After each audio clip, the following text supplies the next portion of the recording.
Llevé el celular averiado de mi nuera a reparar.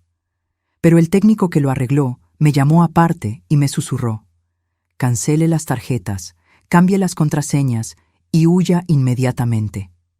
Cuando le pregunté qué estaba pasando, giró el celular en mi dirección y lo que me mostró me heló la sangre. Pero antes de continuar, asegúrese de estar ya suscrito al canal y escriba en los comentarios: ¿desde dónde está viendo este video? Nos encanta saber hasta dónde están llegando nuestras historias. Mi nombre es Teresa, tengo 65 años y, hasta hace 3 días, creía que tenía una vida perfectamente normal. Vivo en una casa cómoda en Guadalajara con mi esposo, Ricardo, de 67 años. Somos jubilados desde hace poco. Yo era profesora de historia y él ingeniero. Tenemos un único hijo, Alejandro, casado hace 5 años con Sofía. Nuestra nuera siempre me pareció una joven encantadora. Licenciada en administración, inteligente, guapa, trabajaba en una empresa de consultoría financiera. Alejandro la conoció en una fiesta de amigos en común y se casaron en menos de 1 año. A veces pensaba que era un poco distante, pero lo atribuía al estrés del trabajo y a su personalidad más reservada. Todo comenzó el miércoles pasado, cuando Sofía vino a visitarnos sola. Algo inusual, ya que ella y Alejandro normalmente venían juntos los fines de semana. Llegó agitada, diciendo que tenía un problema con el celular. La pantalla estaba completamente rota, y preguntó si conocía algún lugar confiable para repararlo. Rompí el celular sin querer y necesito que funcione hoy mismo para una reunión importante mañana. Alejandro está de viaje y no tengo idea de dónde llevarlo, explicó. Por coincidencia, yo había llevado mi celular a reparar la semana pasada a una pequeña tienda en el centro de la ciudad. El dueño, Jesús, a quien todos llamamos Chuy, era hijo de una antigua colega de la escuela donde yo enseñaba. Me ofrecí a llevarle su aparato. «Sería perfecto, Teresa, me salvarías la vida», dijo Sofía, entregándome el celular. «La contraseña es 2818, nuestro aniversario de bodas. Tengo que correr a la oficina ahora. ¿Puedo pasar a recogerlo por la noche?» Acepté, claro. Tomé el celular y conduje hasta la tienda de Chuy. El local era pequeño, encajado entre una farmacia y una panadería, con un cartel discreto: Reparaciones Express. Cuando entré, Chuy estaba inclinado sobre una mesa llena de herramientas minúsculas y aparatos electrónicos desarmados. «Doña Teresa, qué gusto verla de nuevo», me saludó con una sonrisa. Le expliqué lo del celular de mi nuera y me aseguró que podría arreglarlo en pocas horas. «Vuelvo después de la comida», dije, entregándole el aparato y la contraseña. Pasé la tarde haciendo compras y, alrededor de las 16:00, regresé a la tienda. Chuy estaba solo, y cuando me vio entrar, su rostro cambió. La expresión simpática dio paso a algo que no pude descifrar en el momento. ¿Preocupación? ¿Miedo? «Doña Teresa», dijo en voz baja, mirando rápidamente hacia la puerta, como si verificara que no hubiera nadie más. «El celular está listo, pero necesito mostrarle una cosa, señora». Fruncí el ceño, confundida. «¿Algún problema con el aparato?» «No con el aparato», respondió, y entonces se acercó, hablando casi en un susurro. «Cancele las tarjetas, cambie las contraseñas y huya inmediatamente». Sentí un escalofrío recorrer mi espalda. «¿Qué? ¿De qué me está hablando, Chuy?» Me hizo una señal para que me acercara, abrió el celular de Sofía y entró en la aplicación de mensajes. Navegó hasta una carpeta llamada Plan B y me mostró la pantalla. Mi sangre se congeló. Eran mensajes intercambiados entre Sofía y mi hijo, detallando un plan para matarme. «Mamá se está poniendo más olvidadiza», decía un mensaje de Alejandro. «Es el momento perfecto.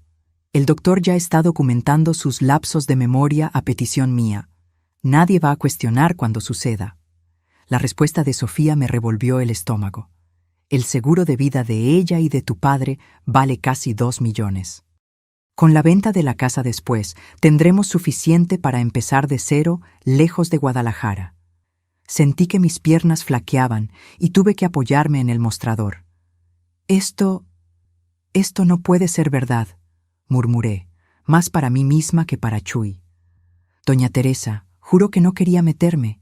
Cuando estaba probando el celular después de la reparación, apareció una notificación y accidentalmente vi estos mensajes.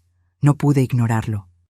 Seguí deslizando la conversación, con los ojos desorbitados por el horror. Discutían métodos, fechas, cómo hacerlo parecer un accidente doméstico. Hablaban de medicamentos que podrían usar, dosis que serían fatales para una señora de su edad con presión alta. Mi propio hijo y su esposa, planeando fríamente mi muerte. También están planeando matar a Ricardo, susurré, sintiendo que me faltaba el aire. La conversación detallaba cómo harían para eliminar a mi esposo después. Tiene que ser con unas semanas de diferencia, escribió Alejandro. Una pareja mayor muriendo al mismo tiempo levantaría sospechas. Chuy cerró la puerta de la tienda y giró el cartel a cerrado. Me trajo un vaso de agua y me ayudó a sentarme. «Tiene que ir a la policía», dijo él, con voz firme pero gentil. Negué con la cabeza, todavía en shock. No me van a creer. Es la palabra de una anciana olvidadiza contra mi hijo y mi nuera, personas respetables en la comunidad. Entonces, señora, tiene que reunir pruebas y tiene que protegerse. Tenía razón. Tomé el celular con manos temblorosas y comencé a tomar fotos de los mensajes con mi propio aparato. Documenté todo: fechas, horas, el plan detallado, las menciones al médico de la familia que aparentemente estaba siendo manipulado para crear un historial de demencia. Chuy, ¿podrías restaurar el celular exactamente como estaba? No quiero que ellos sepan que descubrimos algo. Él estuvo de acuerdo y trabajamos juntos por 1 hora más. Cuando terminó, el celular de Sofía parecía intacto, sin ninguna señal de que sus mensajes secretos hubieran sido descubiertos. Al salir de la tienda, me sentí como si estuviera en una pesadilla. El cielo gris de Guadalajara parecía aún más sombrío. ¿Cómo volvería a casa? ¿Cómo miraría a Ricardo sabiendo que nuestro único hijo planeaba matarnos? Peor aún, ¿cómo enfrentaría a Sofía cuando viniera a recoger el celular? Conduciendo de vuelta a casa, planeé cada paso. Primero, tenía que alertar a Ricardo sin asustarlo demasiado. Luego, teníamos que actuar rápido, pero con inteligencia. Si Alejandro y Sofía sospechaban que sabíamos algo, podrían acelerar sus planes o crear una nueva estrategia. El peso de la traición era casi insoportable. Mi hijo, al que llevé en mi vientre, al que amamanté, al que ayudé con la tarea, al que consolé cuando terminó su primer noviazgo, planeaba mi muerte por dinero. Estacioné el coche frente a nuestra casa y respiré hondo varias veces. Tenía que mantener la calma. El juego de vida o muerte había comenzado y yo tenía que ser más inteligente que los 2 jóvenes que pensaban que una anciana olvidadiza sería presa fácil. Poco sabían ellos que esta señora había enfrentado la dictadura militar cuando era estudiante, que había criado a un hijo sola mientras su esposo viajaba por trabajo, que había sobrevivido a un cáncer de mama hace 5 años. Si pensaban que iba a caer sin luchar, estaban muy equivocados. Salí del coche sosteniendo el celular de Sofía como si fuera una bomba a punto de explotar. Entré en casa, donde mi vida nunca más sería la misma. Ricardo estaba en la sala, viendo las noticias como hacía todas las tardes.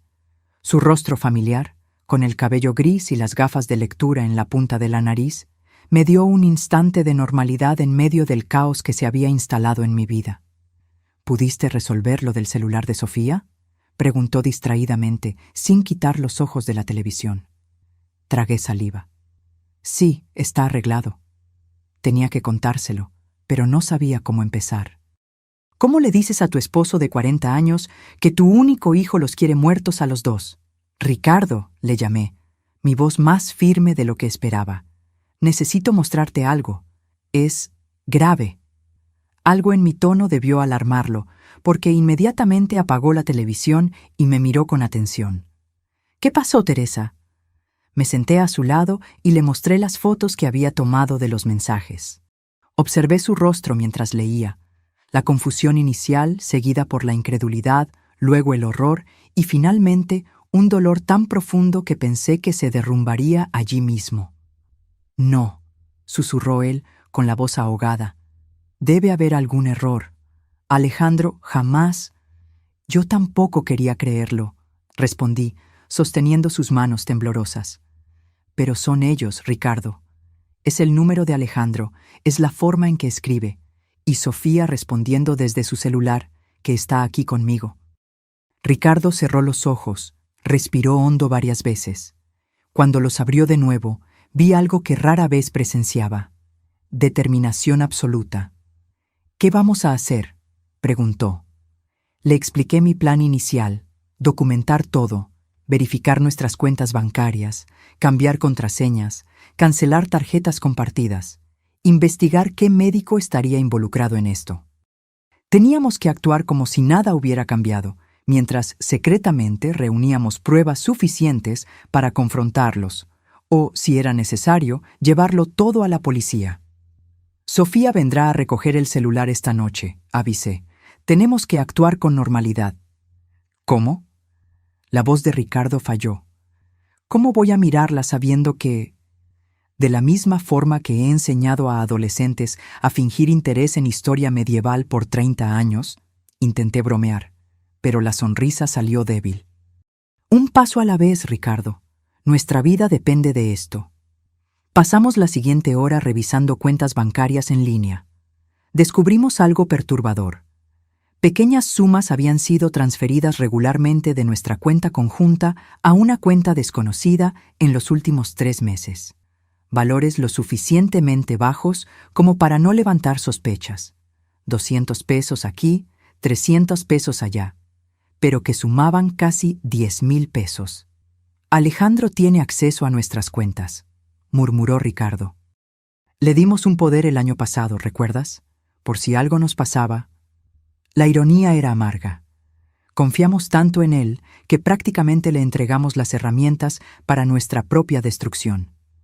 Cambiamos todas las contraseñas, cancelamos 2 tarjetas de crédito que Alejandro tenía como adicionales y llamamos al banco solicitando el bloqueo de cualquier transacción superior a 1,000 pesos sin autorización presencial. ¿Y qué hay del médico?, preguntó Ricardo. El doctor. Pablo nos atendía desde hacía más de 15 años. Era un amigo, almorzaba ocasionalmente en nuestra casa. La idea de que pudiera estar falsificando informes médicos a petición de mi hijo era casi tan dolorosa como la traición de Alejandro. Voy a programar una consulta mañana, decidí. Sola, quiero ver qué dice sobre mi memoria. A las 19:00 sonó el timbre. Ricardo y yo nos miramos, tensos. Él apretó mi mano, una promesa silenciosa de que seguiríamos nuestro plan. Abrí la puerta forzando una sonrisa. Sofía estaba guapa como siempre, con su cabello castaño impecablemente arreglado y ropa elegante. Esa apariencia cuidada ahora me parecía una máscara perfecta para ocultar la monstruosidad que había debajo. Teresa, disculpa venir tan tarde. ¿Cómo te fue con el técnico? Todo bien, respondí, entregándole el celular. Chuy hizo un gran trabajo. La pantalla está como nueva. Ella encendió el aparato, verificó rápidamente y sonrió. Perfecto. ¿Cuánto fue? Déjame pagar. No te preocupes, ya lo arreglé todo. Fue una cortesía suya, ni cobró porque soy clienta antigua. Sofía dudó por un momento, un leve fruncido de cejas que antes no habría notado. ¿Estaría preocupada de que el técnico hubiera visto algo? ¿Estás segura? No quería incomodar. ¿Qué va, hija? ¿Quieres pasar? Ricardo está viendo la tele. Íbamos a tomar un té. Ay, no puedo hoy. Tengo una presentación mañana temprano y aún necesito revisar algunos datos. Noté cómo evitó mirarme directamente mientras hablaba. Una mentirosa hábil, pero ahora que sabía qué buscar, las pequeñas señales estaban ahí. Entiendo. ¿Cuándo regresa Alejandro del viaje? Mañana por la noche, respondió rápidamente. Otra mentira. Por los mensajes, Alejandro no estaba de viaje. Estaba en casa, esperando noticias de ella. Dile que nos visite pronto, dije, manteniendo el tono casual. Hace casi 2 semanas que no lo vemos. Claro, sonrió, guardando el celular en su bolso. Él también los extraña. Ay, me acordé. ¿Ya revisaron a ese médico que Alejandro les recomendó? ¿El especialista en memoria? Mi corazón se aceleró, pero mantuve la expresión neutra. Todavía no tuvimos tiempo. ¿Por qué? Es que... dudó, su rostro una máscara de preocupación fingida. Alejandro comentó que últimamente has estado olvidando algunas cosas importantes, nombres, citas. Impresión suya, respondí con una risa ligera. Mi memoria está excelente. Recuerdo hasta el día en que usaste ese mismo conjunto en la fiesta de cumpleaños de mi prima Elisa, hace 2 meses. Vi algo pasar rápidamente por sus ojos. Frustración, preocupación, antes de que su sonrisa social volviera. Bueno, de todas formas, nunca está de más hacerse un chequeo, ¿no? ¿A su edad? Claro, claro. Programaré una consulta pronto. Nos despedimos, y tan pronto como cerré la puerta, me apoyé en ella, agotada por el esfuerzo de fingir normalidad. Ricardo me esperaba en la sala, tenso. ¿Y bien? Intentó sembrar la idea de mi pérdida de memoria, respondí, sentándome a su lado.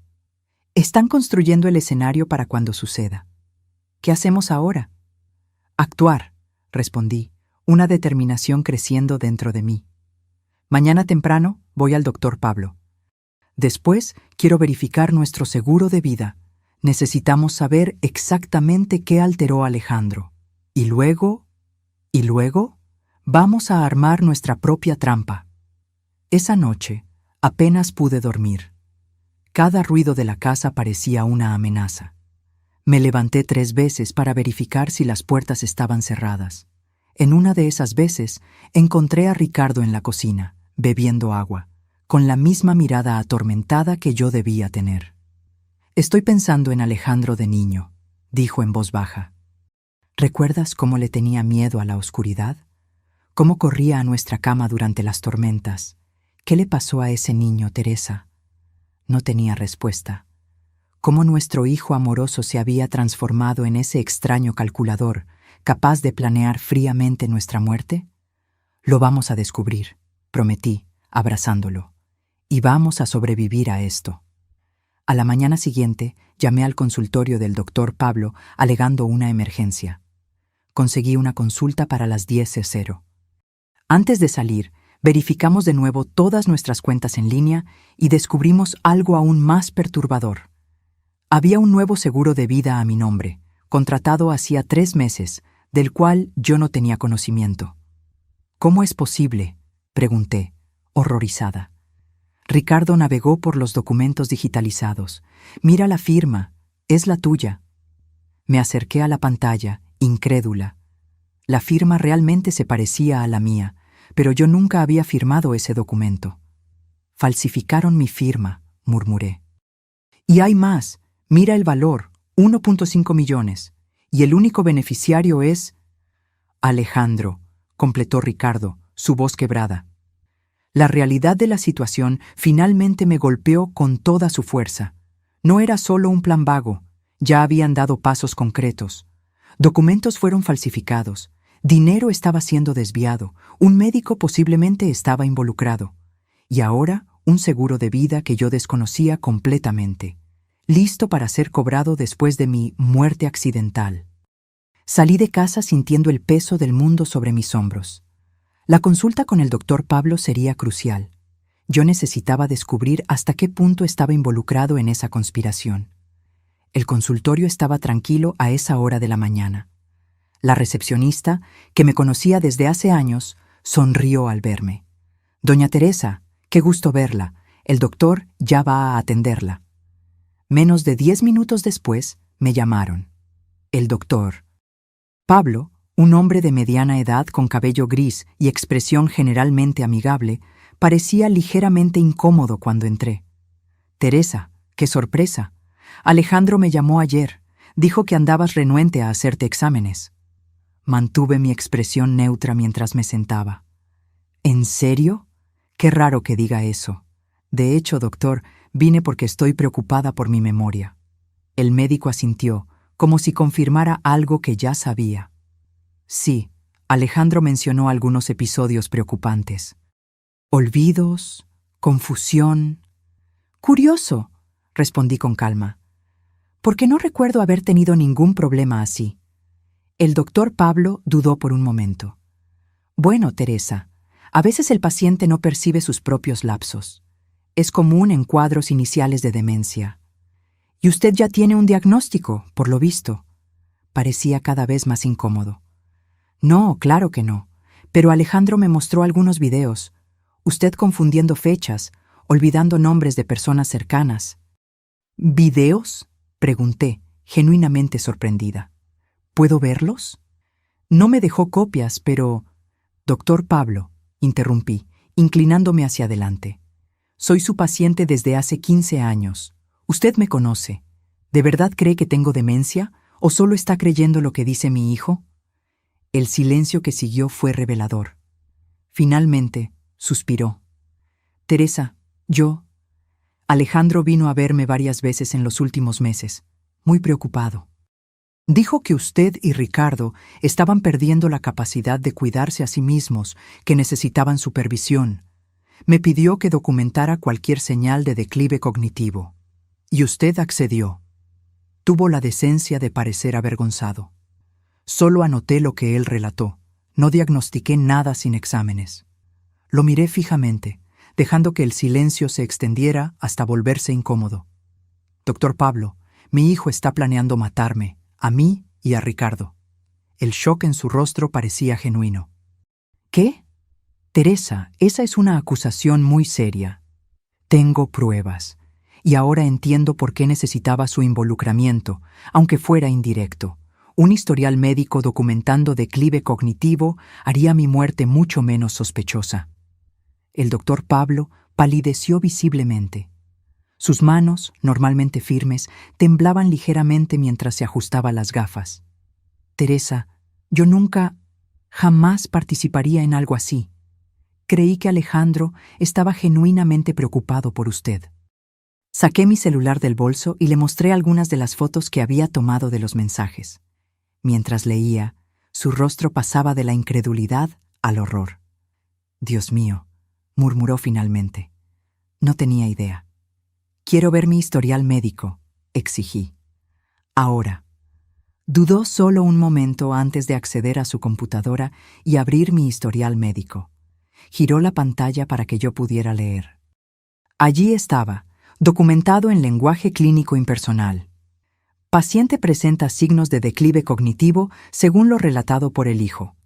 Episodios recurrentes de confusión, desorientación temporal y espacial, olvido de nombres y eventos recientes. Se recomienda evaluación neurológica completa.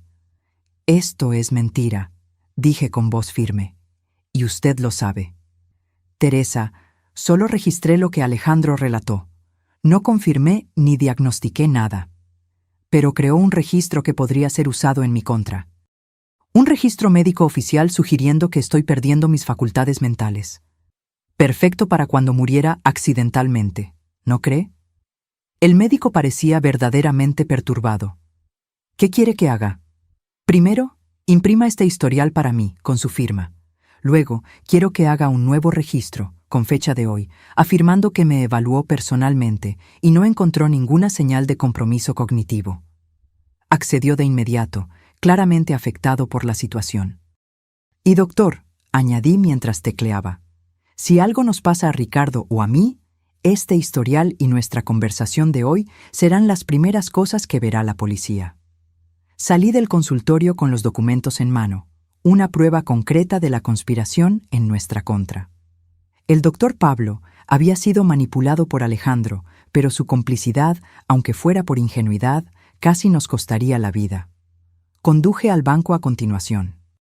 Necesitaba verificar personalmente nuestras cuentas y, principalmente, revocar cualquier poder que le hubiéramos dado a Alejandro. El gerente, el señor Mauricio, que llevaba nuestras cuentas desde hacía años, se sorprendió visiblemente cuando pedí revocar el poder. «Doña Teresa, ¿está segura? Su hijo me buscó recientemente diciendo que a ustedes les gustaría ampliar sus poderes para manejar las finanzas, ya que el señor Ricardo no anda bien de salud». Otra mentira. Ricardo estaba perfectamente saludable para sus 67 años. Mi esposo está muy bien, señor Mauricio. Y sí, estoy absolutamente segura. De hecho, quiero verificar todos los movimientos de nuestras cuentas en los últimos 6 meses. Pasamos la siguiente hora revisando extractos. Además de las pequeñas transferencias que ya habíamos identificado en línea, descubrimos algo aún más perturbador. Alejandro había iniciado el proceso para obtener una segunda tarjeta de crédito de Ricardo, alegando la pérdida de la original. Dijo que el señor Ricardo había perdido la tarjeta, pero no quería molestarlo con la burocracia, explicó el gerente, claramente avergonzado ahora. ¿Y ustedes emitieron una nueva tarjeta sin la presencia o firma del titular?, pregunté incrédula. El señor... Sí. Mauricio se revolvió en la silla, incómodo. Bueno, como él tenía poder y ya manejaba varias cuestiones financieras para ustedes... Respiré hondo, conteniendo la rabia. Cancele esa tarjeta inmediatamente y bloquee cualquier intento futuro de emisión sin nuestra presencia física. Cuando salí del banco, me sentí simultáneamente aliviada por haber interrumpido otro aspecto del plan y aterrorizada por la extensión de la trama. Alejandro había preparado meticulosamente el terreno, creando un escenario donde nuestra muerte parecería natural, y él tendría control total sobre nuestros bienes. En el camino a casa, mi celular sonó. Era él. Mi corazón se disparó, pero contesté con la voz más normal posible. «Hola, hijo». «Mamá, ¿todo bien? Acabo de llegar del viaje y Sofía me dijo que llevaste su celular a reparar. Fue muy amable de tu parte». La naturalidad con la que mentía era impresionante. No había viaje alguno. «De nada, querido. El chico de la asistencia es hijo de una colega mía. Nos hizo un buen precio». «Qué bien. Oye, estaba pensando en pasar por ahí esta noche con Sofía. Hace tiempo que no cenamos juntos, ¿verdad?» Un escalofrío recorrió mi espalda. ¿Por qué ese súbito interés en visitarnos? ¿Habrían notado algo? ¿El médico habría llamado a Alejandro después de mi visita? «Claro», respondí, manteniendo la voz firme. «Vengan, sí, hago esa lasaña que te gusta». «Perfecto. Ah, y mamá. ¿Fuiste al médico que te recomendé?» Sofía dijo que todavía no habían ido. «De hecho, fui al doctor Pablo esta mañana». Un breve silencio. «¿Fuiste? ¿Y qué te dijo?» «Nada del otro mundo. Hizo algunas pruebas sencillas. Dijo que estoy perfectamente bien para mi edad». Otro silencio, más largo esta vez. «Ah, bueno, qué bien entonces. Pero tal vez sea bueno buscar una segunda opinión, ¿sabes? A veces el doctor Pablo es muy conservador con los diagnósticos». «Veremos, hijo». «¿Nos vemos por la noche entonces?» «Sí, sobre las 19:00. Hasta más tarde». Cuando colgué, mis manos temblaban. La conversación aparentemente inocente estaba cargada de subtextos amenazantes. Alejandro claramente esperaba que el doctor Pablo me hubiera declarado con algún tipo de compromiso cognitivo y se desestabilizó cuando supo que no fue el caso. Y ahora quería cenar con nosotros esta noche. ¿Por qué? ¿Para observar mi comportamiento? ¿Para verificar si demostraba alguna sospecha? ¿O algo peor? Llegué a casa y encontré a Ricardo en la sala, rodeado de papeles. Levantó la vista, ansioso. «¿Cómo te fue? ¿El médico está involucrado?» Le expliqué todo. Cómo Alejandro había manipulado al doctor Pablo para crear un falso historial médico. Cómo obtuvo acceso a nuestras cuentas bancarias. Cómo falsificó documentos del seguro de vida. «Y acaba de llamarme», concluí. «Él y Sofía quieren cenar aquí esta noche». Ricardo palideció. «¿Crees que sospechan que descubrimos algo?» «No estoy segura, pero se perturbó claramente cuando supo que fui al doctor Pablo y que el médico no encontró nada malo conmigo». Nos miramos, la misma pregunta silenciosa flotando entre nosotros. ¿Qué podrían intentar Alejandro y Sofía durante esa cena?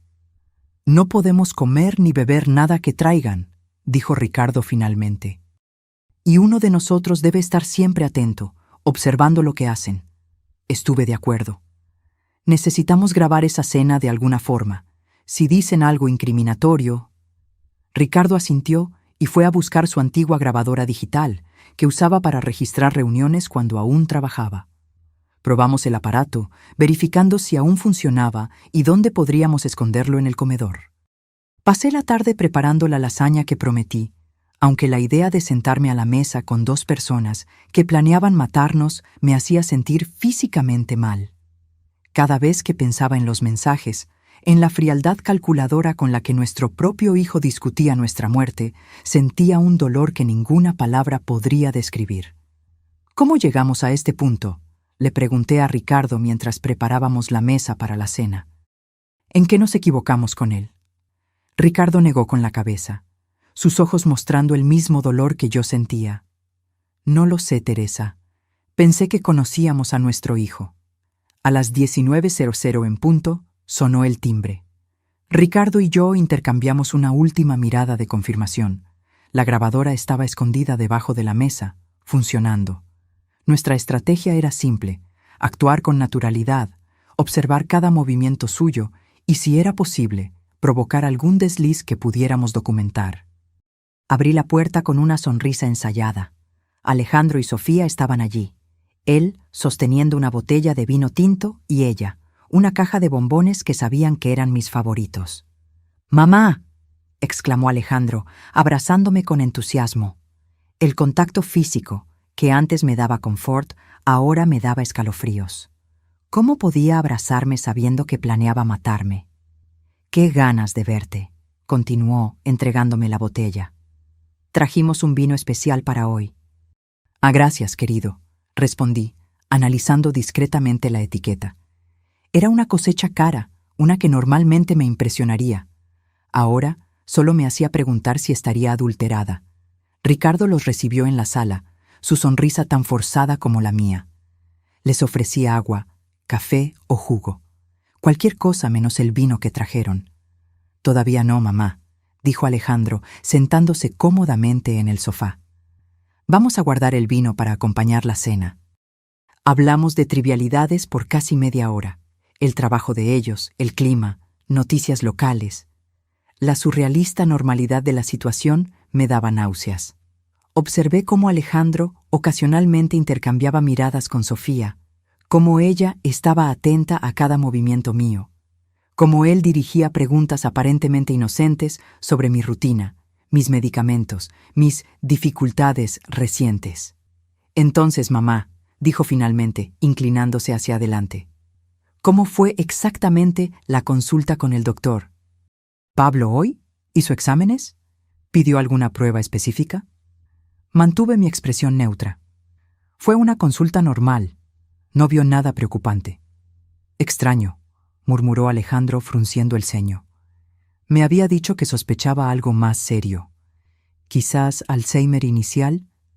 «¿En serio?», pregunté, levantando las cejas en falsa sorpresa.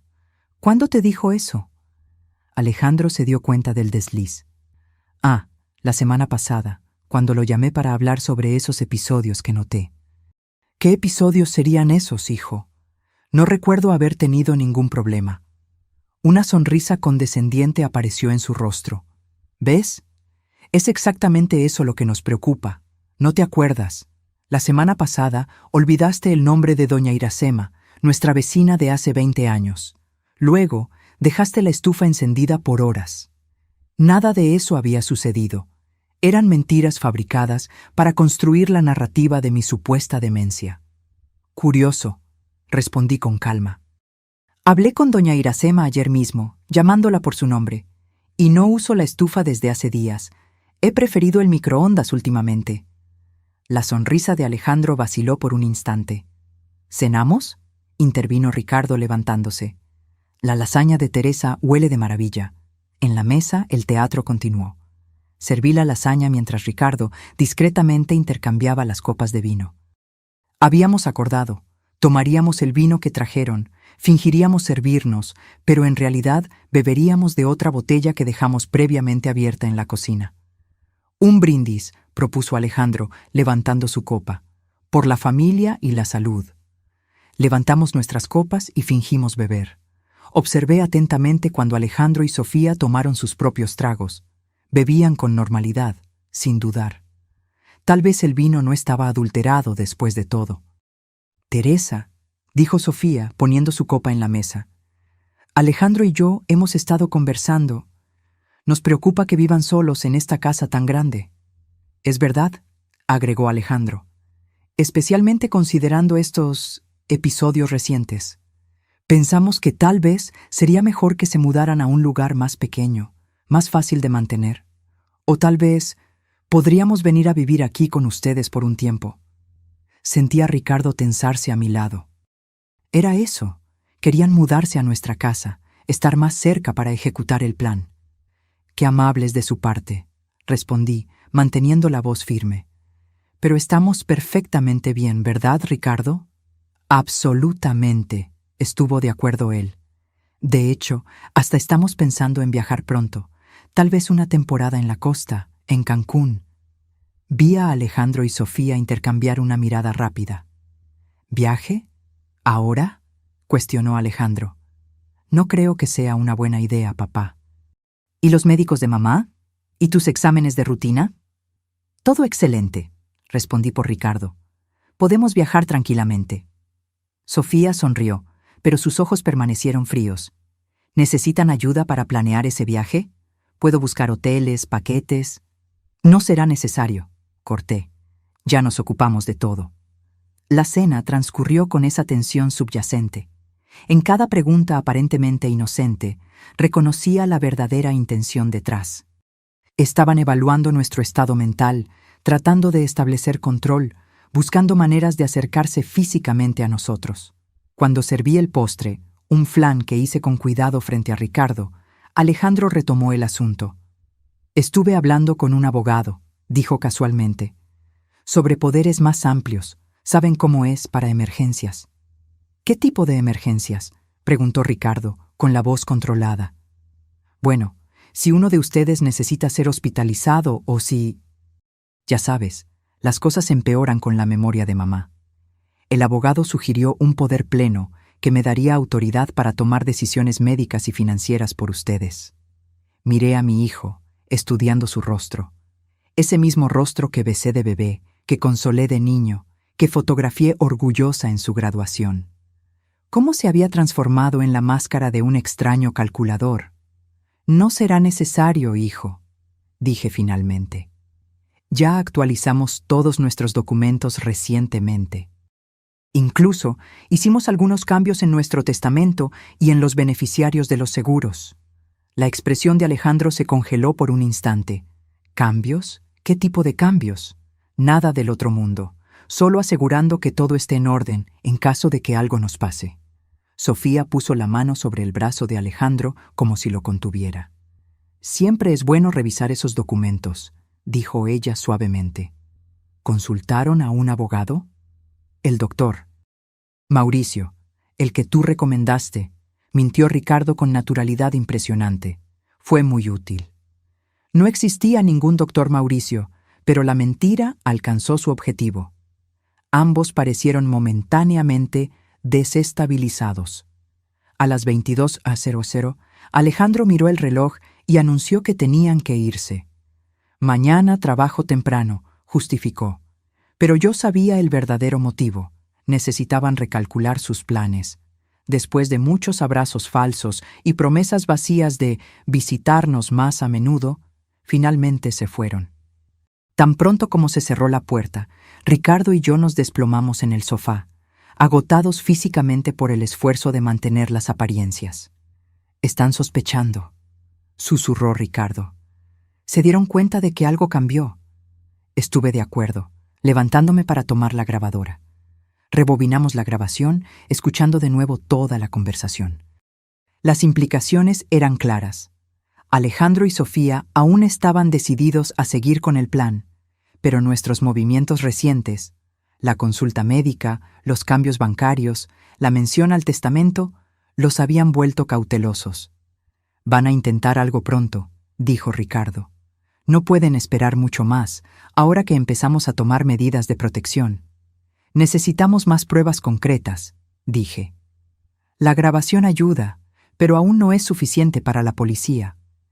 «¿Y si intentáramos que confesaran? ¿Confrontarlos directamente?» Negué con la cabeza.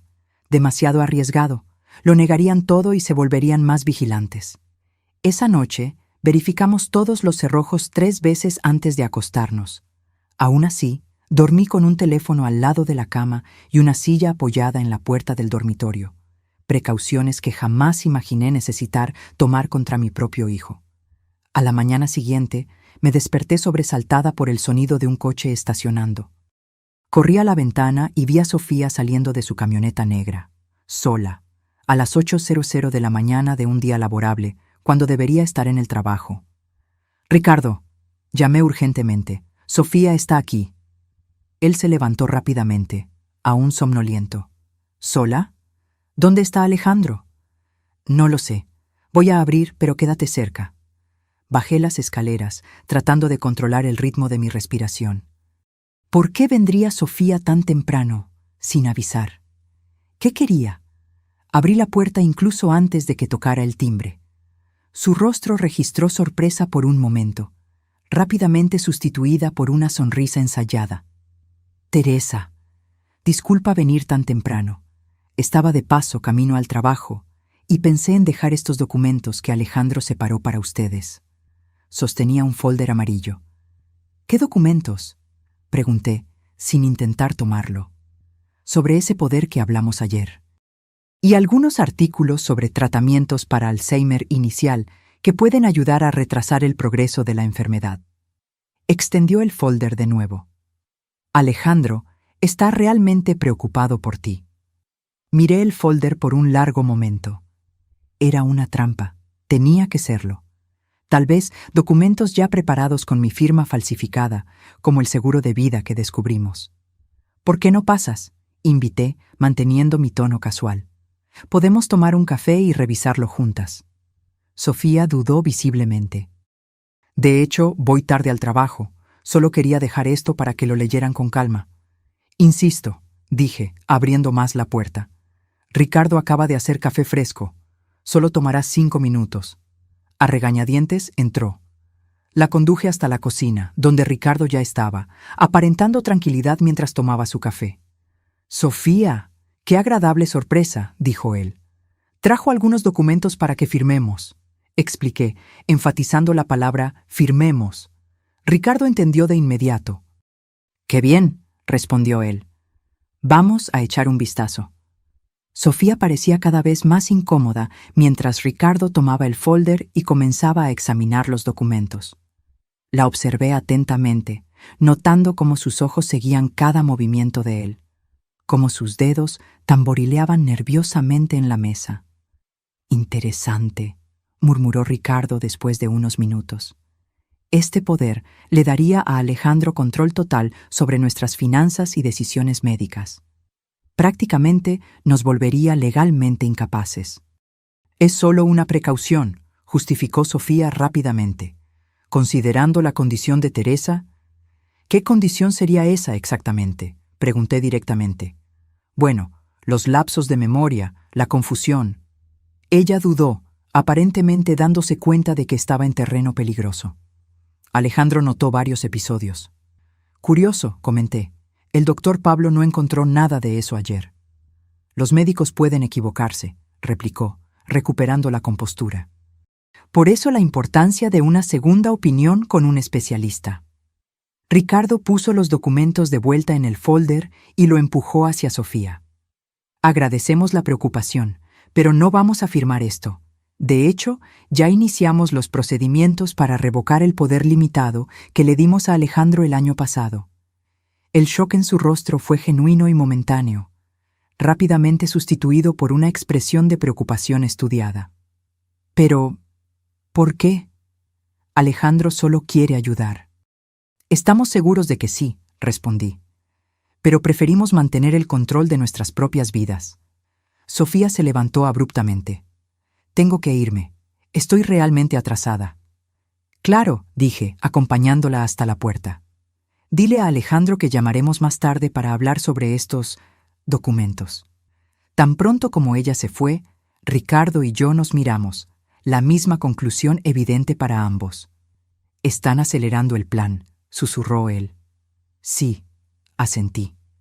Y eso significa que tenemos que actuar ahora. Después de que Sofía se fue, Ricardo y yo examinamos cuidadosamente los documentos que había traído.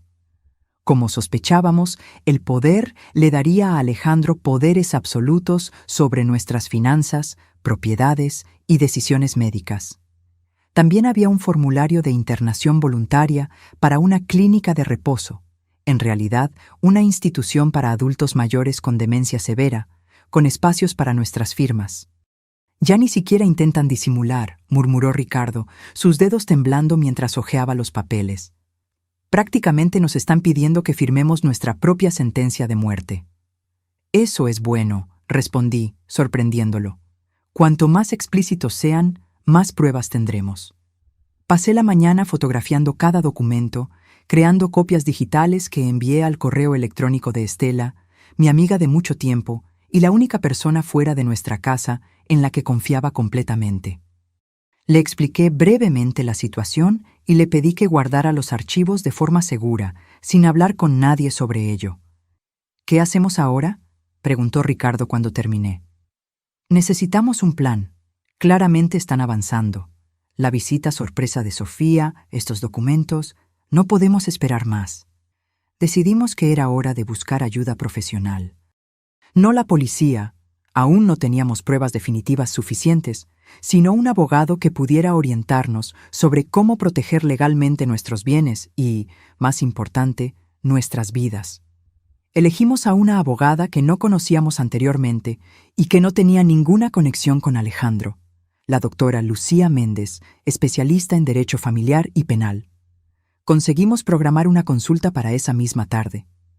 En el elegante despacho en el centro de la ciudad, le explicamos toda la situación a la doctora Lucía. Los mensajes descubiertos, las cuentas bancarias, el seguro de vida fraudulento, los historiales médicos manipulados, los documentos que Sofía había traído esa mañana. La abogada nos escuchó con atención, tomando notas ocasionales y pidiendo detalles específicos. Cuando terminamos, respiró hondo antes de hablar. Señores, estamos ante una situación extremadamente grave. Lo que me han descrito configura diversos crímenes: conspiración, falsificación de documentos, intento de estafa y, más seriamente, conspiración para homicidio. ¿Tenemos pruebas suficientes para la policía?, preguntó Ricardo. Los mensajes son la prueba más contundente, pero como los obtuvieron accediendo al celular de Sofía sin su autorización, existe el riesgo de que sean consideradas pruebas ilícitas. Sin embargo, considerando la gravedad de la situación y el peligro inminente para ustedes, creo que podemos construir un caso sólido. ¿Qué debemos hacer primero?, pregunté. Inmediatamente vamos a preparar documentos legales, revocando cualquier poder existente y bloqueando la posibilidad de nuevos poderes sin la presencia de un abogado independiente. Yo misma puedo servir como testigo de la capacidad mental de ustedes. Luego, vamos a presentar una denuncia detallada, presentando todas las pruebas que tenemos hasta ahora. Pasamos las siguientes 2 horas firmando documentos, formalizando declaraciones y planeando cada paso. La doctora Lucía fue minuciosa, asegurando que cada aspecto legal estuviera cubierto.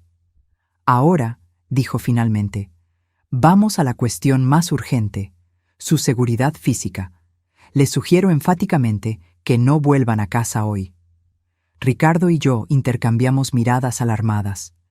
¿Cree que estamos en peligro inmediato?, pregunté, aunque ya sabía la respuesta. Basado en lo que me contaron, sí. Se dieron cuenta de que están tomando medidas de protección.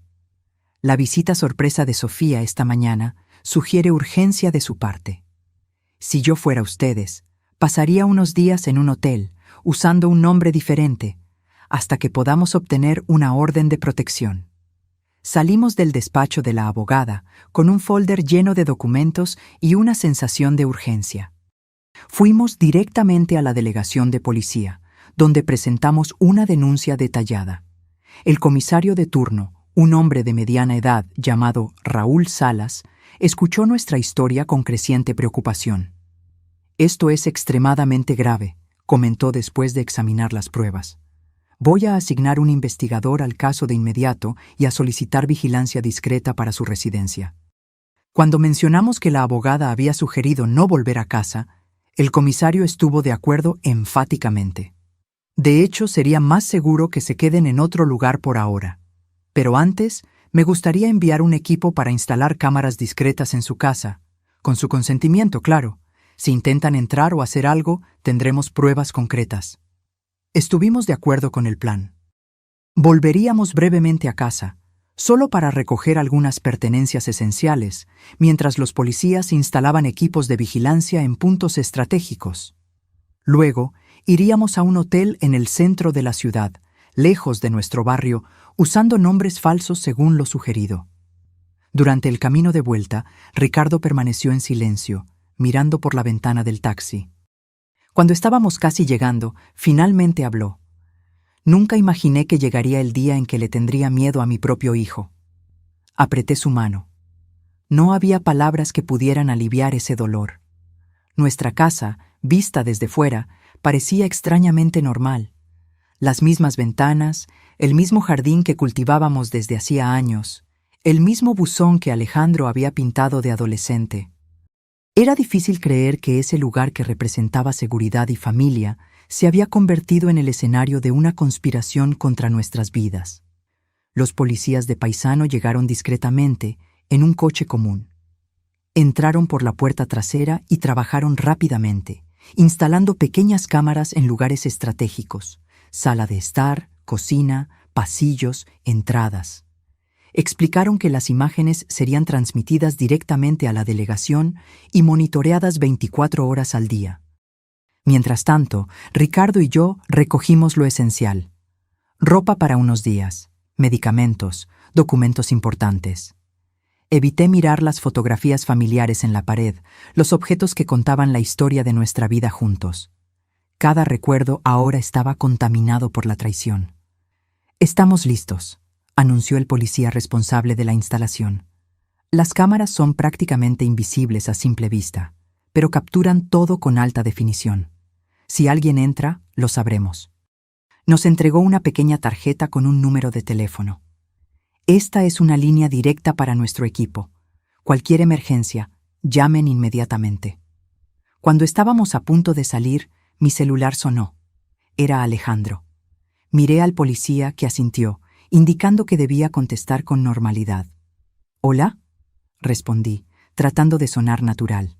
«Mamá, ¿dónde están?». Pasé por su casa y nadie contestó. Mi corazón se aceleró. Había ido a nuestra casa mientras estábamos fuera. «¿Por qué?». «Estamos de compras en el centro comercial», mentí. «Necesitábamos algunas cosas». «Ah, entiendo. Es que me preocupé. Nunca salen sin avisar». La falsedad en su voz me daba náuseas. Fue una decisión de último momento. Ya estamos volviendo a casa. «Perfecto, porque tengo una sorpresa para ustedes. Los estoy esperando aquí». Me congelé. Estaba en nuestra casa en ese mismo momento. «¿Una sorpresa?», pregunté, manteniendo la voz firme. «Sí, traje ese vino que les gusta». Pensé en pasar la tarde juntos, conversando sobre esos documentos que Sofía dejó en la mañana. El policía me hizo una señal para que mantuviera la conversación. «Qué amable, hijo. Llegaremos en media hora, más o menos». «Perfecto, los espero». Cuando colgué, el policía ya se estaba comunicando con sus colegas. «Sospechoso en el lugar. Repito, sospechoso en el lugar. Mantengan distancia, pero estén preparados». Volviéndose hacia nosotros, explicó: «Vamos a dejar que entre. Observen lo que hace. Si intenta plantar algo, drogas, veneno, cualquier cosa, lo tendremos en video. Sería una prueba irrefutable». El plan tenía sentido, pero la idea de Alejandro deambulando por nuestra casa, posiblemente preparando alguna trampa, me aterrorizaba. «¿Y si descubre las cámaras?», preguntó Ricardo. «Altamente improbable. Son del tamaño de un botón y colocadas en lugares estratégicos. Además, tenemos agentes posicionados discretamente en la cuadra». Fuimos a un café cercano, donde esperamos ansiosamente noticias. Con cada minuto que pasaba, imaginaba lo que Alejandro estaría haciendo en nuestra casa. ¿Preparando alguna trampa? ¿Plantando evidencias contra nosotros? revolviendo nuestras pertenencias en busca de algo?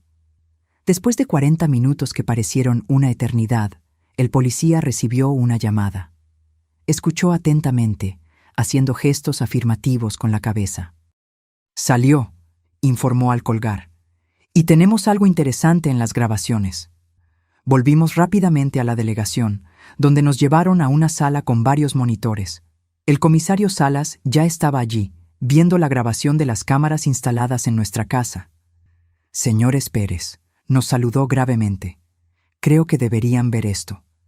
En la pantalla, vimos a Alejandro entrando en la cocina con 2 bolsas de plástico. Miró a su alrededor, verificó que estaba solo, y entonces comenzó a actuar de forma metódica. Sacó varios envases de medicamentos de las bolsas y los puso en nuestro botiquín, mezclándolos con los nuestros. Luego, abrió una botella de vino, probablemente la sorpresa que mencionó, y añadió algún tipo de polvo blanco, mezclando cuidadosamente antes de volver a poner el corcho.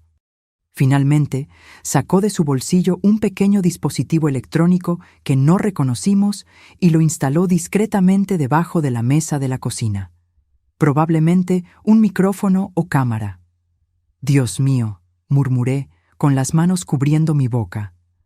Ver a mi propio hijo, en video, preparando deliberadamente lo que parecía ser nuestra muerte, era un dolor indescriptible. «Ahora tenemos pruebas más que suficientes», dijo el comisario. «Voy a emitir órdenes de arresto para Alejandro Pérez y Sofía Pérez de inmediato». ¿Qué puso en nuestro botiquín?», preguntó Ricardo con la voz temblorosa.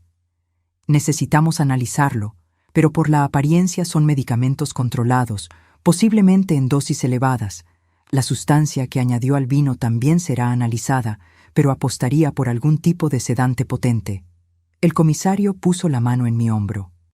«Señora Pérez, sé que esto es extremadamente doloroso, pero necesito que entienda. Su hijo estaba intentando matarlos activamente hoy.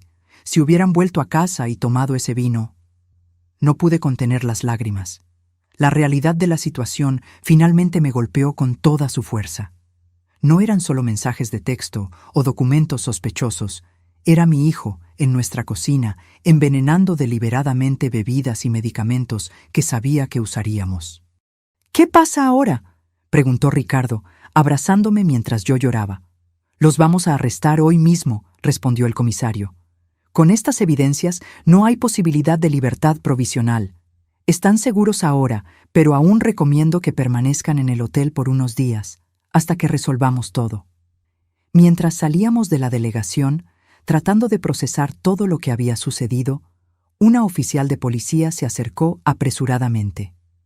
«Comisario Salas, acabamos de recibir una llamada. Alejandro y Sofía Pérez están en la casa de los señores Pérez en este momento. Parecen agitados, los están buscando». El comisario reaccionó de inmediato. «Equipo táctico listo. Vamos ahora». Volviéndose hacia nosotros, explicó. «Probablemente se dieron cuenta de que algo anda mal, que ustedes no volvieron a casa como prometieron. Los vamos a arrestar ahora mismo». «¿Podemos ir con ustedes?», pedí, sorprendiéndome a mí misma. Una parte de mí quería huir, nunca más ver a Alejandro o Sofía. Pero otra parte, tal vez la más fuerte, necesitaba estar allí, presenciar el final de esa pesadilla. El comisario dudó, pero terminó accediendo. «Pueden quedarse en el coche de policía a una distancia segura, pero no interferirán de ninguna manera». En el camino a nuestra casa, con el corazón latiendo descontroladamente en el pecho, me pregunté cómo había llegado a ese punto. Cómo mi hijo, al que abracé en mis brazos de bebé, se había transformado en ese extraño capaz de planear fríamente mi muerte. Cuando llegamos, varios coches de policía ya estaban posicionados discretamente alrededor de nuestra casa. Por la radio, escuchamos que Alejandro y Sofía continuaban allí dentro, aparentemente discutiendo sobre qué hacer. «Se dieron cuenta de que algo anda mal», comentó un policía. «Están intentando llamar a los celulares de los señores Pérez repetidamente». De hecho, mi celular había sonado varias veces en los últimos minutos. Siempre Alejandro. Ignoré cada llamada, siguiendo las instrucciones de la policía. El comisario Salas coordinaba personalmente la operación, hablando en voz baja por la radio con los diversos agentes posicionados. «Equipos en posición», anunció finalmente. «Vamos a entrar en 1 minuto». Fue entonces cuando vimos movimiento. La puerta principal se abrió y Alejandro salió apresuradamente, seguido por Sofía. Ambos llevaban mochilas y parecían agitados, mirando nerviosamente a su alrededor mientras se dirigían al coche estacionado en la acera. «Están intentando huir», murmuró Ricardo. En un instante, varios policías salieron de sus escondites, rodeando a la pareja con armas en mano. «Policía, alto, manos donde podamos ver». Vi el shock en el rostro de Alejandro, el pánico en los ojos de Sofía. Por un momento, Alejandro pareció considerar correr, pero rápidamente se dio cuenta de que estaba rodeado. Lentamente, ambos levantaron las manos. En cuestión de segundos, fueron inmovilizados, esposados y puestos en vehículos separados. Todo fue tan rápido y organizado que parecía irreal, como una escena de película. El comisario Salas se acercó a nuestro coche. «Está hecho. Ambos están bajo custodia, acusados de intento de homicidio, conspiración y diversos otros crímenes. Encontramos el vino adulterado y los medicamentos que él plantó. Vamos a analizar todo». Miré por la ventana del coche policial y vi a mi hijo siendo llevado, esposado, en el asiento trasero de una patrulla. Nuestras miradas se cruzaron por un breve momento. No vi remordimiento en sus ojos, solo rabia y quizás sorpresa por haber sido atrapado. En ese momento, una sensación extraña me dominó. No era alivio, no era venganza satisfecha, era solo un vacío profundo. Como si algo fundamental hubiera sido arrancado de mí. Volvimos a la delegación, donde prestamos más declaraciones formales. Los policías habían encontrado en las mochilas de Alejandro y Sofía diversos artículos incriminatorios. Los medicamentos originales de los envases que él había plantado en nuestra casa, más dosis del polvo que puso en el vino, boletos de avión al extranjero con fecha para el día siguiente y una considerable cantidad de dinero en efectivo. «Estaban listos para huir», explicó el comisario. «Probablemente se dieron cuenta de que algo andaba mal, que ustedes no volvieron a casa como prometido. El plan era claramente dejar el vino envenenado, esperar que ustedes lo consumieran y huir antes de que los cuerpos fueran encontrados». Ricardo sostuvo mi mano con fuerza mientras escuchábamos. Cada nuevo detalle era como un cuchillo atravesando mi corazón. «Pueden verlos, si quieren», ofreció el comisario después de finalizar los trámites burocráticos. «Están en celdas separadas, esperando el traslado». Ricardo negó con la cabeza. Todavía no estaba listo, y yo lo respeté. Pero algo dentro de mí necesitaba mirar a los ojos de mi hijo una última vez. «Quiero ver a Alejandro», dije, sorprendiéndonos a todos, incluso a mí misma. El comisario me condujo por un pasillo largo y frío hasta una sala pequeña con una mesa y 2 sillas. «Lo traeremos aquí. Estaremos observando por el cristal.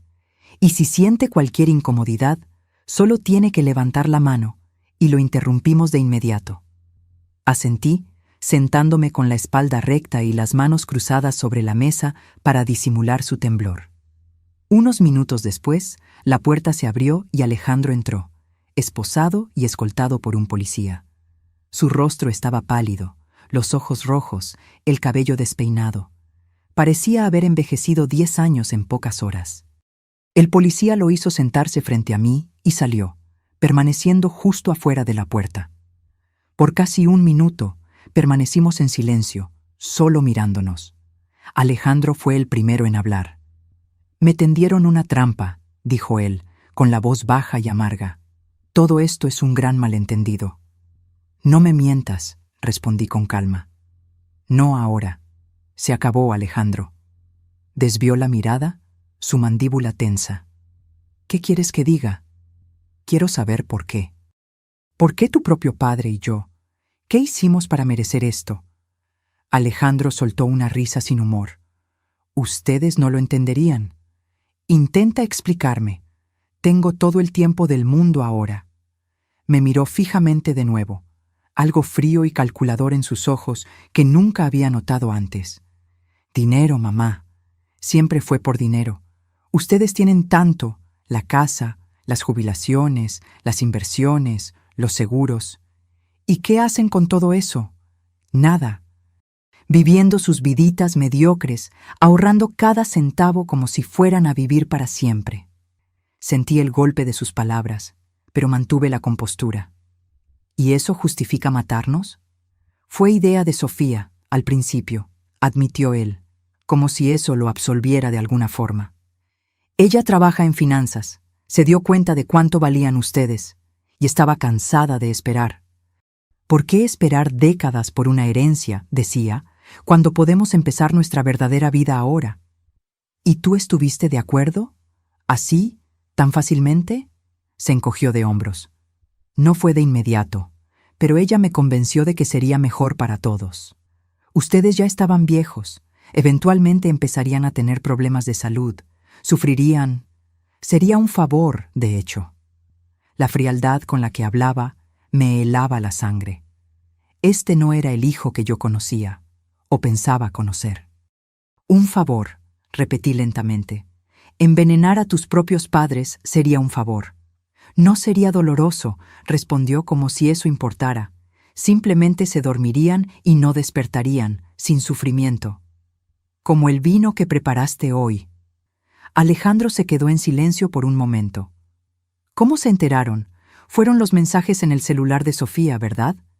Ese técnico idiota. Sí, fueron los mensajes, pero incluso sin ellos nos habríamos dado cuenta eventualmente. No fuiste tan listo como pensabas, hijo. Se revolvió en la silla, las esposas tintineando. ¿Y ahora? ¿Vas a testificar contra tu propio hijo? ¿A mandarme a prisión? Ibas a hacer que pareciera un accidente. Nadie sufriría, morirían pacíficamente. Y yo finalmente tendría la vida que merezco. La vida que mereces, repetí, dejando que las palabras flotaran en el aire entre nosotros. Lo miré, realmente lo miré, intentando ver más allá de la rabia, más allá de la frialdad, buscando cualquier vestigio del niño que criamos. No encontré nada. No te reconozco, dije finalmente, mi voz casi un susurro. El hijo que criamos, que amamos, que protegimos, ¿dónde está? Estoy aquí, respondió Alejandro, un destello de emoción cruzando su rostro. Soy yo. Solo crecí. Solo me cansé de esperar mi turno.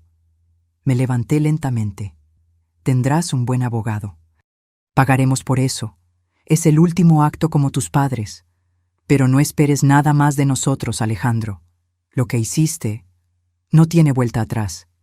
Mamá, me llamó cuando ya estaba en la puerta. No entiendes. Yo solo quería una oportunidad de vivir de verdad. Me giré una última vez. Te dimos todas las oportunidades, hijo. Educación, amor, apoyo. La elección de cómo vivir fue tuya. Y elegiste esto. Salí de la sala sintiendo como si cada paso requiriera un esfuerzo enorme. En el pasillo encontré a Ricardo esperando, con los ojos rojos, el rostro marcado por lágrimas que ni siquiera intentaba ocultar. ¿Qué te dijo?, preguntó en voz baja. La verdad, finalmente, respondí. Hizo todo por dinero. Nuestra muerte sería solo un medio para que él tuviera la vida que merece. Ricardo cerró los ojos, un dolor profundo contorsionando su rostro. ¿Cómo no nos dimos cuenta? ¿Cómo no vimos en lo que se convirtió? No tenía respuesta. La misma pregunta me atormentaba. ¿Cómo los padres que estuvieron presentes en cada momento importante, que celebraron cada logro, que enseñaron valores y principios, pudieron criar a alguien capaz de planear fríamente el asesinato de sus propios padres? Dejamos la delegación en silencio, dirigiéndonos al hotel donde pasaríamos las próximas noches. En el camino, Ricardo habló poco, absorto en sus propios pensamientos. Yo sabía que estaba reviviendo cada momento de la crianza de Alejandro, buscando el punto exacto donde algo salió mal. En el hotel, un lugar sencillo pero cómodo en el centro de la ciudad, pedimos una habitación con 2 camas individuales. Ninguno de los dos lo mencionó, pero ambos sabíamos que necesitábamos nuestro propio espacio esa noche. El dolor era demasiado personal, demasiado profundo para ser compartido, incluso después de tantos años juntos. Me acosté agotada, pero el sueño no llegaba. Imágenes de Alejandro niño se mezclaban con la visión de él poniendo veneno en el vino, creando una pesadilla despierta de la que no podía escapar. Cuando finalmente me dormí, fue un sueño agitado, lleno de sueños confusos, donde corría por pasillos interminables, perseguida por sombras con el rostro de mi hijo. Me desperté sobresaltada con el sonido del celular. Era el comisario Salas. Señora Pérez, disculpe llamar tan temprano. Necesitamos que venga a la delegación lo antes posible. Hubo un desarrollo en el caso. El tono grave en su voz me alarmó. ¿Sucedió algo? Prefiero explicarlo personalmente. Es mejor que vengan cuanto antes. Desperté a Ricardo y le conté sobre la llamada. En 30 minutos estábamos en la delegación, siendo conducidos directamente a la sala del comisario. Salas nos recibió con expresión grave. Señores Pérez, agradezco que hayan venido tan rápido. Tengo noticias complicadas. ¿Qué pasó?, preguntó Ricardo con la voz tensa. Sofía Pérez solicitó hacer una declaración completa a cambio de reducción de pena. Está dispuesta a testificar contra su hijo. Sentí un nudo en la garganta. ¿Qué dijo? Según ella, el plan original era solo robarles, desviar dinero de las cuentas, obtener poderes para controlar los bienes. La idea de eliminarlos físicamente surgió solo en los últimos meses, cuando Alejandro se dio cuenta de que ustedes podrían descubrir los desvíos. Ricardo apretó mi mano con fuerza. También afirma, continuó el comisario, que Alejandro también estaba planeando matarla a ella después de que ustedes estuvieran muertos y él tuviera acceso a todo el dinero. La revelación cayó como una bomba. ¿Mi hijo planeaba matar a su propia esposa?, susurré. Según ella, sí. Encontró mensajes de él con otra mujer, discutiendo cómo se dividirían el dinero después de que el problema Sofía fuera resuelto. Cerré los ojos, tratando de absorber esa nueva capa de horror. No bastaba con planear nuestra muerte. Alejandro estaba dispuesto a eliminar a cualquiera que se interpusiera entre él y el dinero. Hay más, dijo Salas, su tono aún más grave. Analizamos el polvo que puso en el vino. Es una mezcla de sedantes potentes y una sustancia llamada adelfa, extremadamente tóxica, causa paro cardíaco, y encontramos evidencias de que ya había intentado antes.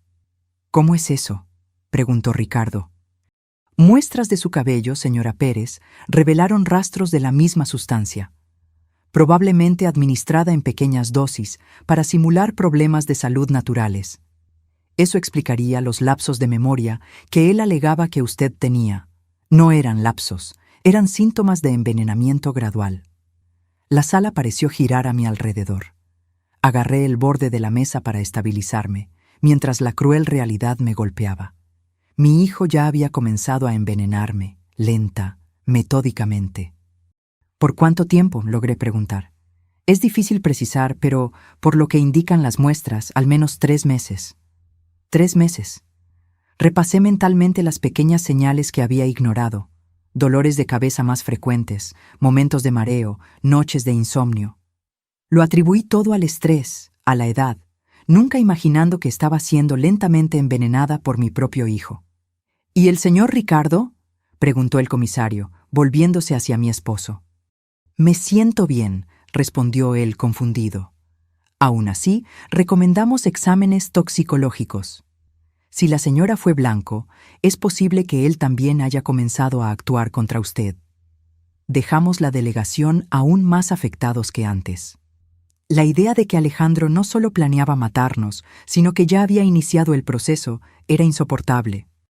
Cada comida que compartimos en los últimos meses, cada taza de café que él gentilmente preparó, cada medicamento que me recordó tomar, todo podía haber sido parte de su plan macabro. Vamos al hospital ahora mismo, insistió Ricardo. Necesitamos verificar si hay daños permanentes. En el hospital, fuimos atendidos con prioridad después de explicar la situación. Los médicos realizaron una batería de exámenes, recolectaron muestras de sangre y cabello y nos internaron para observación por 24 horas.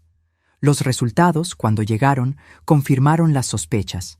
Yo tenía niveles detectables de adelfa en el organismo, aunque no lo suficiente para causar daños permanentes. Ricardo estaba limpio, sugiriendo que Alejandro se había enfocado en mí primero, probablemente porque, como mujer mayor con historial de problemas de salud, tuve cáncer de mama años atrás, mi muerte parecería menos sospechosa. Tuvo suerte, señora, explicó el médico. El envenenamiento gradual fue interrumpido antes de que causara daños irreversibles. Con el tratamiento adecuado y tiempo, su cuerpo eliminará completamente la toxina. Suerte. Era una palabra extraña para describir la situación. ¿Tuve suerte porque descubrí que mi hijo me estaba envenenando antes de que consiguiera matarme? En los días siguientes, el caso ganó proporciones que nunca imaginamos. La historia del hijo que planeó asesinar a sus padres por herencia atrajo la atención de los medios nacionales. Reporteros rodeaban el hotel donde estábamos hospedados. Llamaban constantemente. Intentaban de todas las formas obtener una declaración nuestra. Rechazamos todas las entrevistas, todas las apariciones. Nuestro dolor era demasiado profundo, demasiado personal para ser transformado en espectáculo público. La doctora Lucía, nuestra abogada, se convirtió en nuestra portavoz oficial, gestionando todos los aspectos legales y manteniendo a la prensa a distancia. Fue ella quien nos trajo la noticia de que Alejandro sería acusado de intento de homicidio calificado, con los agravantes de envenenamiento premeditado y motivo vil. Si era condenado, enfrentaría décadas de prisión. Una semana después del arresto de Alejandro y Sofía, finalmente nos sentimos seguros para volver a casa. La policía había retirado todo el equipo de vigilancia, pero instaló un sistema de alarma conectado directamente a la delegación, solo por precaución, como dijo el comisario Salas. Entrar de nuevo en esa casa fue una de las cosas más difíciles que he hecho. Cada habitación guardaba recuerdos, algunos hermosos, otros ahora contaminados por el conocimiento de lo que Alejandro se había convertido. En la sala de estar, las fotografías familiares parecían burlarse de nosotros. Alejandro de niño sonriendo en su primer día de escuela. Alejandro adolescente orgulloso con su trofeo de natación. Alejandro adulto en su boda con Sofía. Momentos que capturaban una vida que ahora sabíamos que había sido, al menos en parte, una ilusión. Ricardo caminó lentamente por la casa, tocando objetos, mirando fotografías, como si intentara reconciliar el pasado feliz con el presente devastador. «Necesitamos mudarnos», dijo finalmente. «No puedo vivir aquí sabiendo lo que pasó en esta cocina, en esta casa». Estuve de acuerdo en silencio. La casa que había sido nuestro refugio durante décadas, ahora estaba impregnada de traición y peligro. Esa noche, acostados en nuestra cama, de la mano en la oscuridad, Ricardo expresó el pensamiento que me estaba atormentando. ¿Llegaremos a entender alguna vez lo que pasó? ¿Cómo nuestro hijo se transformó en esto? No lo sé, respondí honestamente. Tal vez algunas cosas no tienen explicación. Tal vez algunas personas simplemente eligen el camino equivocado, independientemente de cómo fueron criadas. Hablamos con él, Teresa, tantas veces, sobre honestidad, sobre trabajo duro, sobre familia. ¿Cómo no fue suficiente? Tal vez para algunas personas nada sea suficiente. Tal vez el vacío dentro de ellas nunca pueda ser llenado. Permanecimos en silencio por un largo tiempo, cada uno absorto en sus propios pensamientos. Finalmente, Ricardo habló de nuevo. ¿Qué hacemos ahora? ¿Cómo seguimos adelante después de esto? Era la pregunta que yo misma me venía haciendo. ¿Cómo reconstruir una vida cuando los propios cimientos fueron destruidos? ¿Cómo confiar de nuevo cuando la traición vino de quien más amábamos? Un día a la vez, respondí, apretando su mano. Empezamos de nuevo, en otro lugar, apoyándonos mutuamente. En las semanas siguientes, pusimos la casa a la venta, iniciamos el proceso de búsqueda de un nuevo hogar e intentamos de alguna forma reconstruir una sensación de normalidad. Encontramos un pequeño apartamento en el centro de la ciudad, completamente diferente de la casa espaciosa donde criamos a Alejandro, y comenzamos, lentamente, a transferir solo los artículos que no traían recuerdos dolorosos. Mientras tanto, el caso judicial avanzaba. Sofía llegó a un acuerdo con la fiscalía, aceptando testificar contra Alejandro a cambio de una pena reducida. Alejandro, por otro lado, se mantuvo firme en negar las acusaciones más graves, alegando que todo no era más que un malentendido familiar y que las pruebas habían sido manipuladas. 2 meses después de su arresto, recibimos una carta de él desde la prisión. Ricardo quiso quemarla sin leer, pero algo en mí necesitaba saber lo que tenía que decir. La carta era corta, escrita con la caligrafía familiar que reconocería en cualquier lugar. Mamá y papá, sé que probablemente no quieren saber de mí, pero necesito decir esto. Todo lo que hice fue por amor. Sí, quería el dinero, quería la libertad, pero también quería ahorrarles el sufrimiento de envejecer, de volverse dependientes, de perder la dignidad. No espero perdón. Sé que lo que hice es imperdonable a sus ojos, pero quiero que sepan que no fue por odio. Fue por ambición, sí, por avaricia tal vez, pero también por una forma distorsionada de amor. Un día, cuando estén listos, me gustaría verlos de nuevo. Hasta entonces, sepan que, a pesar de todo, sigo siendo su hijo, Alejandro. Leí la carta 3 veces, tratando de encontrar sinceridad en las palabras, algún vestigio del hijo que conocí, pero todo lo que vi fue más manipulación, más intentos de justificar lo injustificable. Por amor, murmuré, doblando la carta. Intentó matarnos por amor. Ricardo, que finalmente decidió leerla también, negó con la cabeza con tristeza. Todavía no entiende, tal vez nunca entienda. Guardé la carta en un cajón y nunca respondí. Tal vez un día, cuando el dolor no fuera tan agudo, cuando pudiera pensar en Alejandro sin sentir esa mezcla devastadora de amor y traición, encontraría las palabras para responder. Pero no ahora, no mientras la herida aún sangraba. Los meses siguientes pasaron en un borrón de procedimientos legales, sesiones con psicólogos y la ardua tarea de reconstruir nuestras vidas. Vendimos la casa por un valor inferior al del mercado. Queríamos deshacernos de ella lo antes posible, y nos establecimos en el apartamento en el centro de la ciudad. Era más pequeño, más sencillo, pero no cargaba el peso de los recuerdos dolorosos. El juicio de Alejandro estaba programado para comenzar en 3 meses. La fiscalía tenía un caso sólido, con pruebas abundantes, los mensajes de texto, los videos de la casa, los exámenes toxicológicos confirmando el envenenamiento gradual, el testimonio de Sofía, los documentos falsificados. La condena parecía segura.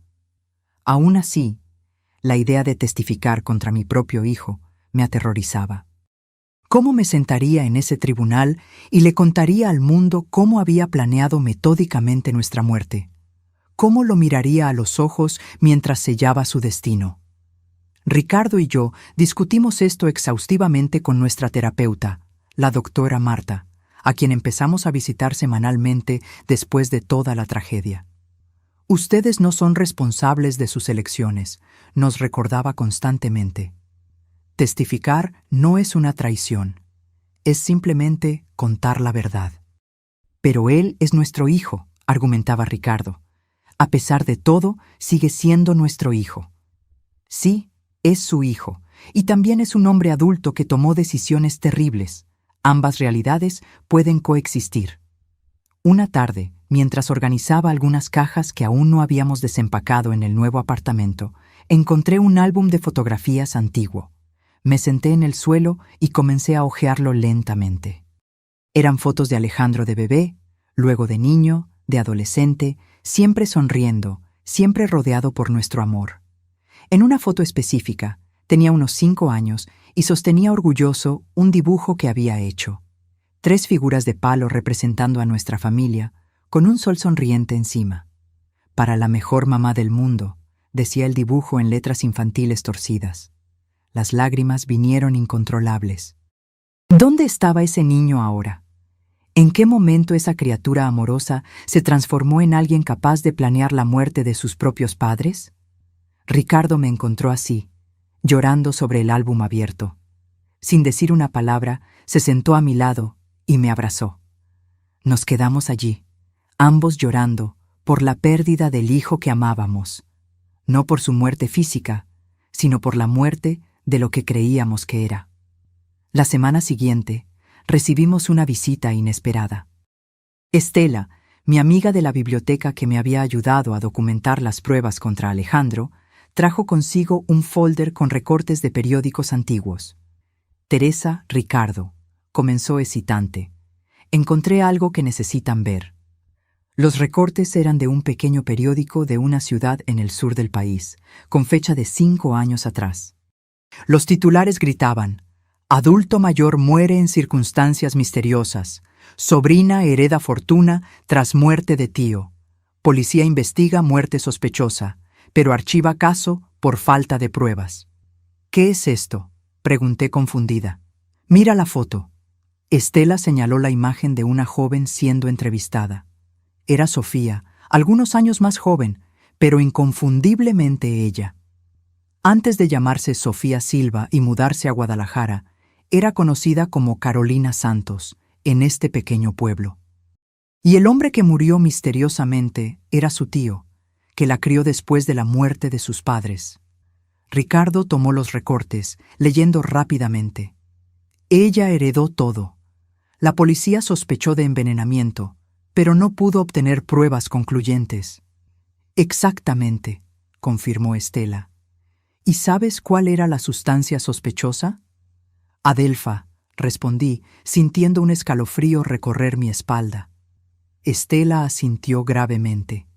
El mismo veneno que encontraron en tu organismo, Teresa. El mismo que Alejandro puso en el vino. La implicación era clara y devastadora. Sofía no era solo cómplice de Alejandro. Probablemente era la autora intelectual, la persona que trajo la idea, que enseñó la técnica, que ya había hecho esto antes. ¿Por qué nos estás mostrando esto ahora?, preguntó Ricardo. Porque su acuerdo con la fiscalía está casi finalizado, explicó Estela. Ella va a pasar solo unos años en prisión a cambio de su testimonio contra Alejandro. No es justo, no cuando ella probablemente ya mató antes. Llevamos el descubrimiento a la doctora Lucía, nuestra abogada, que inmediatamente se puso en contacto con el fiscal del caso. Las investigaciones fueron reabiertas, tanto sobre la muerte del tío de Sofía como sobre posibles otros casos similares en su pasado. En cuestión de semanas, el acuerdo de Sofía estaba en suspenso, y ella enfrentaba acusaciones adicionales. La policía encontró en su apartamento un diario detallando no solo el plan para matarnos, sino también anotaciones sobre la muerte del tío y planes para eliminar a Alejandro después de conseguir acceso a nuestro dinero. El panorama que emergió era aún más sombrío de lo que imaginábamos. Sofía era una sociópata calculadora que había engañado a Alejandro, manipulándolo para que planeara nuestra muerte. Ella lo había usado como herramienta, con la intención de deshacerse de él tan pronto como consiguiera lo que quería. Alejandro, al enterarse de esto durante una audiencia preliminar, colapsó. Según su abogado, finalmente se dio cuenta de la extensión de la manipulación que había sufrido, aunque esto no lo eximía de su culpa por participar activamente en el plan. Fue en ese momento que tomamos una decisión difícil. Visitaríamos a Alejandro en prisión. No por perdón o reconciliación, era demasiado pronto para eso, si es que alguna vez sería posible, sino para mirar la verdad de frente, para intentar entender. La penitenciaría era un lugar frío y opresivo. Seguimos a un guardia por pasillos grises hasta una pequeña sala de visitas, donde esperamos en silencio tenso. Cuando la puerta se abrió y Alejandro entró, esposado y vistiendo el uniforme naranja de presidiario, mi corazón se encogió. Había perdido peso, su rostro estaba pálido, con ojeras profundas. Parecía mucho mayor que sus 35 años. Cuando nos vio entrar, lágrimas inmediatas comenzaron a correr por su rostro. «¿Mamá? ¿Papá?», susurró con la voz ronca. «Vinimos», respondió Ricardo simplemente, sentándose al lado de la cama. No había mucho que decir. El abismo entre nosotros era demasiado vasto para ser llenado con palabras. Pero estar allí, ofrecer ese pequeño confort humano, parecía importante, no solo para Alejandro, sino también para nosotros. Lo siento mucho, dijo él finalmente, por todo. Sé que no significa nada después de lo que hice, pero tengo que decirlo. ¿Por qué intentaste suicidarte?, pregunté directamente. Miró sus propias manos vendadas. Porque finalmente entendí la magnitud de lo que hice. No solo el plan, las mentiras, la manipulación, sino cuánto los lastimé, cuánto destruí. Y me di cuenta de que nunca podría arreglarlo. Por primera vez desde que todo sucedió, vi algo en sus ojos que parecía genuino. No manipulación, no autocompasión, sino comprensión real del dolor que había causado. Tienes razón, dijo Ricardo, su voz gentil pero firme. Algunas cosas no se pueden arreglar, pero eso no significa que debas rendirte. ¿Por qué? ¿Qué me queda? La vida, respondí simplemente. Imperfecta, difícil, dentro de estas paredes por muchos años, pero aún así, vida. La oportunidad de, tal vez, un día, hacer algo bueno con ella. Estuvimos solo media hora. No prometimos volver regularmente, ni ofrecimos perdón fácil. Solo nos despedimos, dejando en el aire la posibilidad, aunque tenue, de algún tipo de relación futura. En el camino de vuelta a casa, Ricardo y yo permanecimos en silencio por un largo tiempo, procesando la visita, las emociones conflictivas que suscitó. ¿Fue lo correcto?, preguntó él finalmente. No sé si existe una cosa correcta en situaciones como esta, respondí. Solo sé que no me arrepiento de haber ido. 4 años después de descubrir la conspiración contra nuestras vidas, Ricardo y yo celebramos 45 años de casados. Decidimos no hacer nada grandioso. Solo una cena tranquila en casa con los pocos amigos que permanecieron a nuestro lado durante toda la tormenta. Durante la cena, mientras observaba a Ricardo contar una historia que hizo reír a todos, me di cuenta de algo importante. Éramos felices de nuevo. No de la misma forma que antes. Había cicatrices que nunca desaparecerían completamente, pero de una forma más profunda, más consciente. Habíamos enfrentado lo peor que la vida podía ofrecer y sobrevivido. Habíamos reconstruido algo del caos, encontrado significado después de la destrucción. Y, tal vez lo más importante, habíamos elegido no permitir que la traición envenenara el resto de nuestras vidas. Alejandro continuaba en prisión, donde pasaría muchos años más. Después del intento de suicidio, parecía haber encontrado algún tipo de propósito. Comenzó a estudiar Derecho a través de un programa para prisioneros, con la idea de eventualmente ayudar a otros reclusos. Lo visitábamos ocasionalmente, no con frecuencia, pero lo suficiente para mantener una tenue conexión. Sofía cumplía su condena en una penitenciaría de máxima seguridad, rechazando cualquier contacto con nosotros. Según lo que escuchamos, continuaba negando responsabilidad por todos sus crímenes, siempre culpando a los demás. En cuanto a nosotros, aprendimos a cargar nuestra historia sin dejar que nos defina completamente. Cuando conocíamos a nuevas personas, eventualmente la verdad salía a la luz. Nuestra ciudad no era tan grande, y el caso había sido notorio. Pero descubrimos que la mayoría de las personas era compasiva, respetuosa con nuestro dolor. Algunas noches, todavía me despierto sobresaltada, recordando ese momento en la tienda de electrónica cuando Chuy giró la pantalla del celular hacia mí y mi mundo se derrumbó. A veces, Ricardo todavía tiene pesadillas, donde Alejandro logra completar su plan. Pero esas sombras del pasado aparecen con menos frecuencia ahora, superadas por la luz del presente. Las pequeñas alegrías del día a día, los nuevos amigos, los hobbies redescubiertos, el amor que sobrevivió a lo impensable. En la noche de nuestro aniversario de 45 años, después de que todos los invitados se fueron, Ricardo y yo nos sentamos en el balcón de nuestro apartamento, contemplando el cielo estrellado. «¿Quién lo diría?», comentó él, sosteniendo mi mano, «que después de todo, todavía estaríamos aquí, Juntos. Sobrevivientes, sonreí, apretando su mano. Más que eso, corrigió Ricardo. Vivientes. Y tenía razón. No estábamos solo sobreviviendo. Estábamos viviendo plenamente, conscientemente, agradecidos. Habíamos aprendido de la manera más dura que la vida es frágil, que las relaciones más íntimas pueden esconder secretos terribles, que la traición puede venir de donde menos se espera. Pero también aprendimos que la fuerza humana es extraordinaria, que es posible empezar de nuevo, incluso después de la peor devastación, que el amor, el verdadero amor, no la versión distorsionada que Alejandro alegaba sentir, puede sobrevivir incluso a las peores tormentas.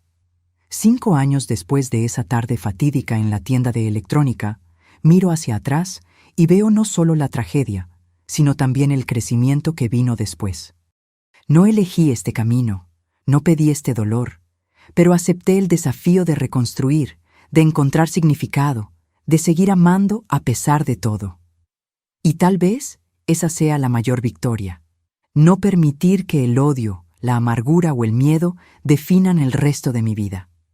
Elegir todos los días la compasión, el coraje y la esperanza, aún sabiendo cuán oscuro puede ser el mundo. Chuy, sin saberlo, me dio más que la oportunidad de sobrevivir físicamente esa tarde. Me dio la oportunidad de descubrir una fuerza que yo no sabía que tenía. La fuerza no solo para desentrañar una conspiración, sino para reconstruir una vida desde cero, para amar de nuevo, para confiar a pesar de las cicatrices. Y por eso estaré eternamente agradecida. Ahora, si te gustó esta historia, haz clic en suscribirse y dime en los comentarios qué parte te dejó con la boca abierta. Y no olvides hacerte miembro para tener acceso a videos exclusivos que no publico aquí. Te espero allí.